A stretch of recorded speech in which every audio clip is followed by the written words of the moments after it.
Hello, and thank you so much for joining me today. My name is Tracey Harvey, and I'll be discussing some highlights from my PhD research project that explored the socioeconomic implications of cannabis legalization to the rural Kootenay region of BC. This exploratory research is important because it highlights how the way in which legalization was implemented on the 17th of October in 2018 has largely failed the long-time cannabis producing rural region. It additionally clarifies how the pre-legalization cannabis economy, while mostly illicit, was an integral part of the socioeconomic fabric of the rural Kootenays as it was for many rural regions in BC for decades. This research also identifies how the implementation of legalization disrupted the previously decentralized cannabis economy, which consequently destroyed some rural livelihoods and affected the socioeconomic well-being in the region. It also shows how these local challenges have taken a backseat to what I call the dominant legalization problem aimed at protecting health and safety. And finally, this project identifies what can be done to enable a smooth transition to the legal regime. I'd like to acknowledge that I live and work within the traditional, ancestral, and unceded territories of the Sinixt, Ktunaxa, Syilx, and Secwepemc people. I make this acknowledgement to show my respect to their homeland and these nations. I've structured my talk to begin with an introduction where I'll share a little background context, the research opportunity, and the research goals. I will then present my methodology, which starts with a mention about my positionality and research paradigm, along with the primary methods I use for engaging in this research. I will then present 3 primary research findings that I've coded as challenges, along with 1 noteworthy opportunity. And I'll wrap this up with a discussion about what can be done in the future based on what was learned. So to introduce my project, I'd like to go back to the promises of legalization. Legalization was designed to, number 1, protect the health and safety of Canadians with a promise to protect our youth. It was also positioned to keep the profits out of the pockets of criminals. However, this promise ignored the discourse around who a criminal is. Legalization was also positioned to do a better job than prohibition had in addressing organized crime. But just like the topic of criminals, organized crime is hotly contested and therefore difficult for various levels of government to address. So these promises formed what I call the dominant legalization problem, as determined by our Prime Minister and key ministers in charge of the file. However, the local legalization problem for areas allegedly producing cannabis akin to a primary industry under prohibition was much different. For local people like those owning the farm in this background picture, the legalization problem was, how do we transition these existing cannabis businesses to the legal framework?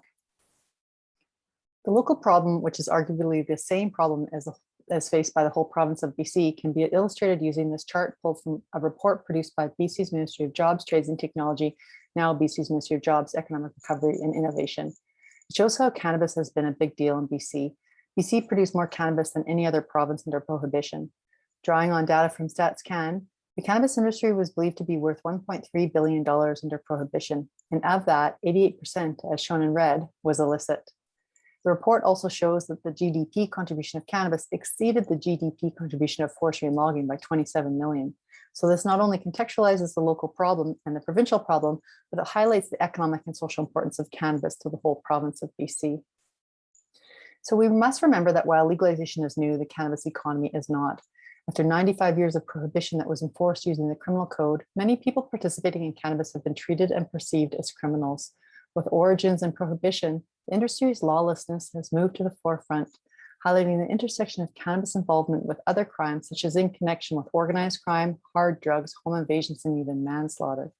Despite evidence that cannabis participants have almost always not been involved in such other crimes, a criminal past has created infinitely more challenges for this economy struggling to transition.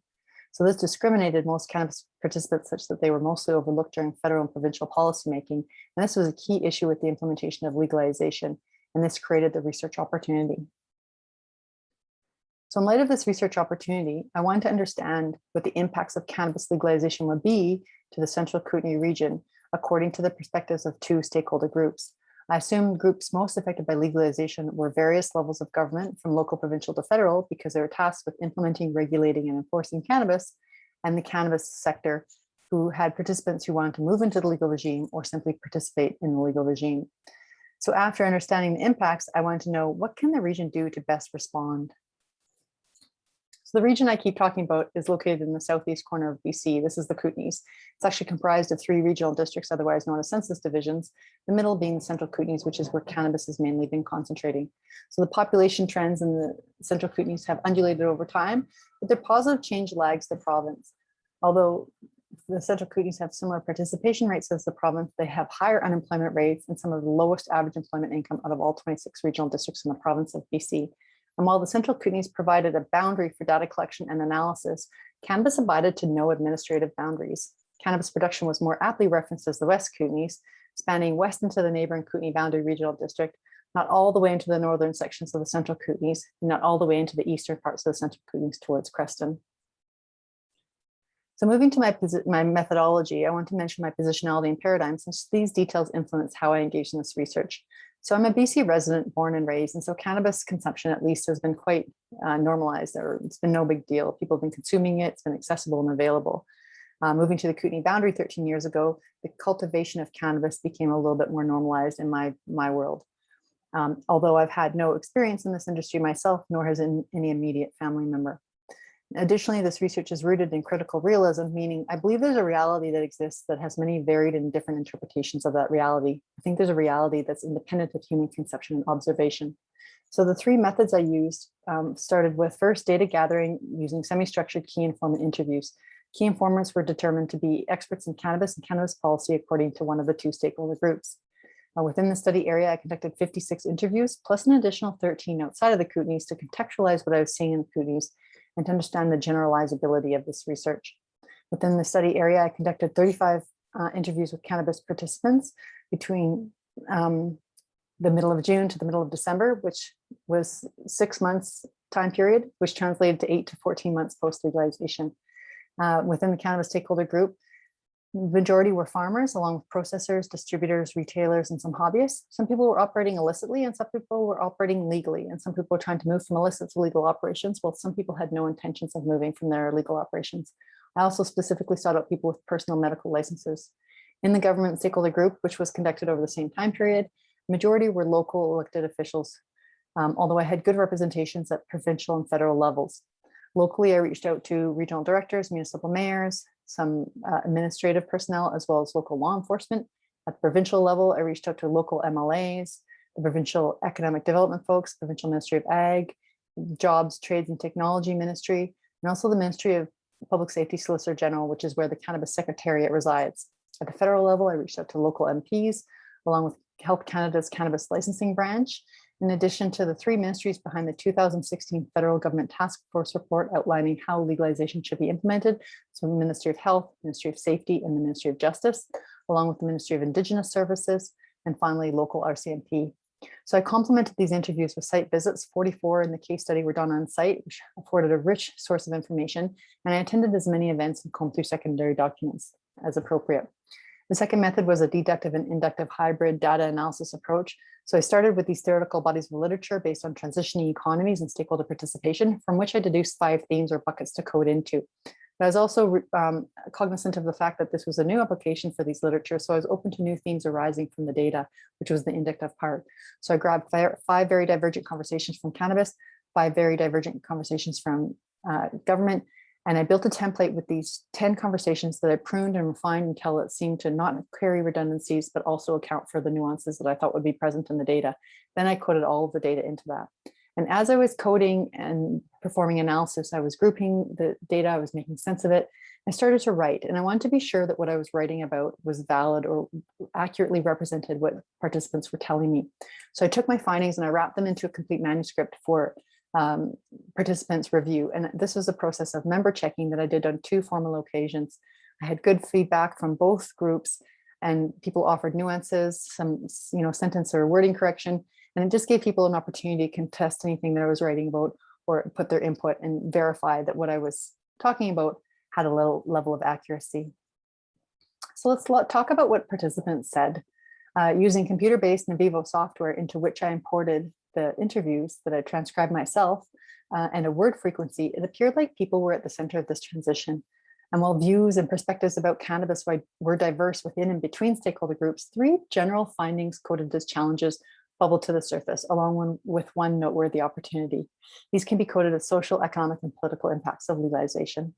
So first, discrimination and inequitable treatment was experienced by most cannabis stakeholders and most local government stakeholders who were invisible to policymakers because of their criminal past and rural location, respectively. However, the importance of engaging with an ostensibly powerless stakeholder group who held rich historic information, along with government stakeholders who were proximal to the problem, was deemed to be central to the success of this transition. So the oversight of local cannabis participants and the rural region in general, in part, contributed to rurally inappropriate cannabis policy that was largely created by people who had little or no experience with cannabis and cannabis production. Second, most cannabis and many local government participants expressed serious suspicion about the federal government's underlying motive to commodify cannabis through legalization. Legalization was unceasingly referred to as a tax grab by participants who believed it was the primary reason for legalization. It was driven by interest to control the sector and earn taxation revenue on the previously untaxed and illicit economy. Characterized as a deceitful power play, which started under medical legalization, this finding was amplified due to suspicion about the government's tight relations with corporations and the government's misaligned compared to local participants' values. And third, division was illuminated because of the implementation of legalization, division within each group. Division within the cannabis sector was triggered by legal businesses who essentially had to sever any ties with illicit businesses when they wanted to go legal. So that made legal businesses unwilling to be associated with illicit businesses. Ultimately, the choice to go legal triggered division. Division was also present within the government stakeholder group, which is not unsurprising. And it was mainly between all levels of government and federal agencies like Health Canada and the RCMP, who were divided over the structure of legalization and merit for supporting prohibition era participants. And this was largely the result of the long history of prohibition and the federal government's almost sole authority over cannabis policy. So this finding carries serious implications to social capital in the Kootenays, which was consequently hampering an effective transition to the rural regime. However, notwithstanding these challenges, an opportunity was existing between cannabis participants and government participants that were faced with cooperating and working together in unprecedented ways. Government allies expressed understanding and empathy for cannabis participants who were fearful of repercussions because of past participation in cannabis. Additionally, a local group from the Community Future Central Kootenays launched a 2-year cannabis business transition initiative that not only helped 15 cannabis processors and producers acquire legal licensing to date, but it also helped engage cannabis participants with various levels of government, which ultimately built new forms of social capital and advanced the agenda on both sides. So in light of these challenges and with this opportunity presenting itself, 3 strategies to transition to legalization were identified. First, in order to support this rural economic transition, the process of dismantling the criminal framework must begin. The long-term criminal construction of cannabis participants has watched the success of legalization and helped to provision inequitable policy for the rural area. It's also discouraged cannabis participants from cooperating with government authorities and taking part in the legal regime. So to begin the process of dismantling the criminal framework, the impact of the criminal construction on policy and practice needs to be first recognized.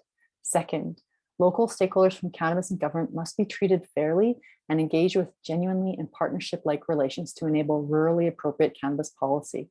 So rurally appropriate cannabis policy is based on notions of place-based rural economic development along with new regionalism and the understanding that rural areas have different policy needs than non-rural areas. For example, rurally appropriate cannabis policy would require lower levels of capital to participate legally, and it'd also include rurally appropriate security clearances that accommodated for past participation in cannabis. And third, this particular rural economic transition must be recognized for its importance in building trust and for how mistrust has negatively affected it so far. So senior governments can work to develop trust by acting transparently through addressing problems of the past that continue today.